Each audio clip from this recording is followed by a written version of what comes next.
everyone, welcome to Book Chat. My name is Leslie and I lead the Reading Safari and Stream programs for Monterey County Free Libraries. Today we're going to be talking about a book of poetry called Aimless Love. It's a new and selected poems collection by Billy Collins.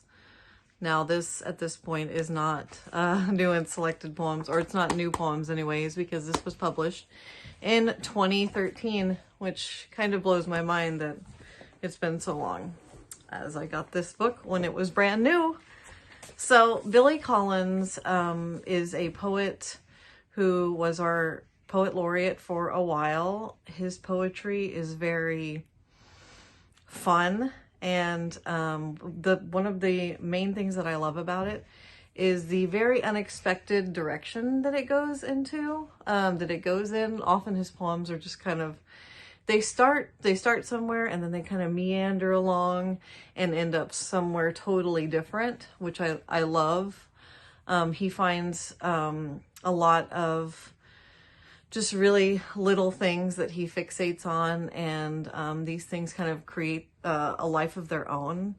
And the poems thus are just very fresh and unexpected and, like I said earlier, fun. So I'm going to read a couple of poems from this collection. The first one is called No Time, and it's pretty short. Okay, No Time. In a rush this weekday morning, I tap the horn as I speed past the cemetery where my parents lie buried side by side under a smooth slab of granite. Then, all day long, I think of him rising up to give me that look of knowing disapproval while my mother calmly tells him to lie back down. So that's the whole poem. And I just love thinking about, him driving past the cemetery, maybe not Billy Collins himself, but the narrator of the poem, driving past the cemetery, honking his horn to say hi to his dead parents, and, his thinking about the corpse of his father sitting up, and it's like, why are you driving so fast? And I love that so much. And that's what I mean about the unexpected path that his poems take. You would expect, in a poem where you're driving past the cemetery where your parents are buried, you would normally expect, it's going to be some kind of meditation on death, and it's going to be very solemn and blah, blah, blah. And instead, it's this very just fun, glimpse into the absurdity of life and death as well. So I really, really appreciate that about Billy Collins' poems. The second poem I'm going to read is also very funny. It's called A Word About Transitions. Moreover is not a good way to begin a poem, though many start somewhere in the middle.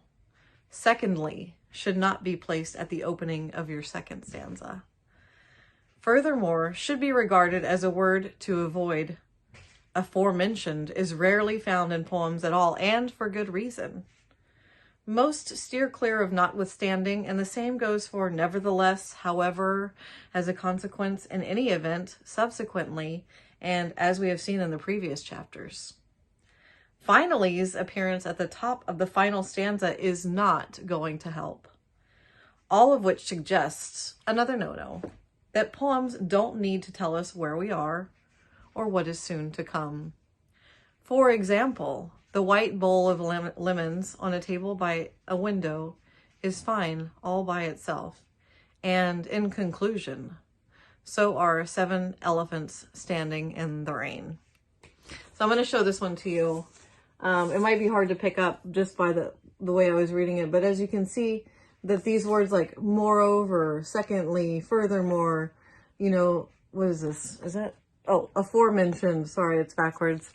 All of those are italicized to show that this is the word that's talking about.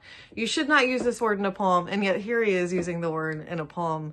And I find that just so like, I get a good chuckle out of it, and I imagine like a creative writing professor, assigning this poem to his poetry students to teach them how to write poetry, and again, we have this whole, you know, blah, blah, blah, this whole thing about which words you shouldn't be using.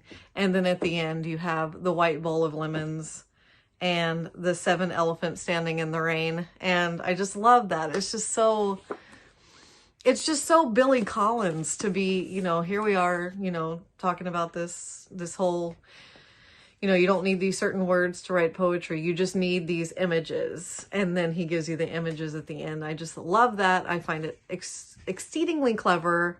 And I love this book. It's a great collection of his poetry. We do have it in our catalog. I hope that you will pick it up sometime and read it. It's just super fun. And, you know, it's got its serious moments too. It does.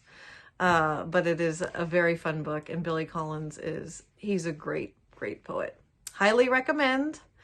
Thank you so much for tuning in again for Book Chat. Always a pleasure to be with you. And I will see you next time. Thanks.